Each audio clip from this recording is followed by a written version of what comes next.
Bongga talaga ang BINI dahil kahit international artist ay nagpapasalpi na rin sa kanila. Ito ay matapos nilang makasalubong si Laufey sa red carpet ng Billboard Women in Music 2026 na ginanap sa Hollywood Palladium sa Los Angeles.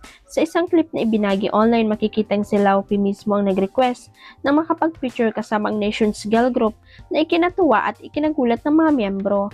Bukod sa kilig moment na iyon, rumampa rin ang grupo sa red carpet bago tuluyang dumalo sa awarding ceremony kung saan tinanggap nila ang Global Force Award. Sa kanilang acceptance speech, ipinagmalaki ng BINI ang kanilang pinagmulan at ang musikang Pilipino na kanilang kinakatawan sa international stage. Ayon sa grupo, malaking karangalan para sa kanila ang makilala sa global platform at maipakita ang talento ng mga Pilipino sa buong mundo. Thank you, Billboard, for this Global Force Award. Standing here tonight is something we BINI could only dream about. We are deeply honored to be given a chance to represent Filipino music and artists back home. This is not just a milestone for us, but also a responsibility we carry with so much pride. Payag nito, ibinagi rin ng leader na si Joanna na nais nilang magsilbing inspirasyon sa mga kabataang nangangarap. Just like this artist, we hope that we also inspire young girls watching this and they realize that their dreams are also valid no matter where they come from, saad niya.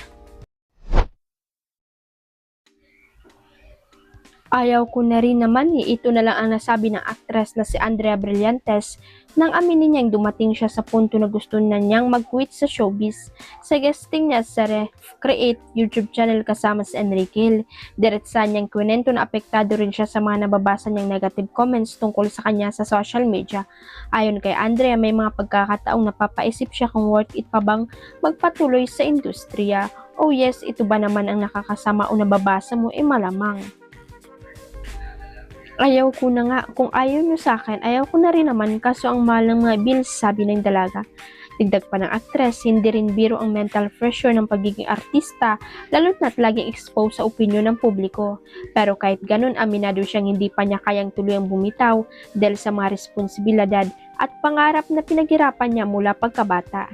Hated by many, defeated by none, kaya kahit gustuin ko mang mag-quit, eyes on the prize, mami, dagdag niya. Sa ngayon, mas pinipili ni Andrea na mag-focus sa trabaho at i-handle ang pressure habang patuloy na lumalago ang kanyang karera sa industriya. The goal is the goal, sabi pa nito. Huwag kalimutan ang subscribe button at i-ring ang notification bell para sa latest chika updates.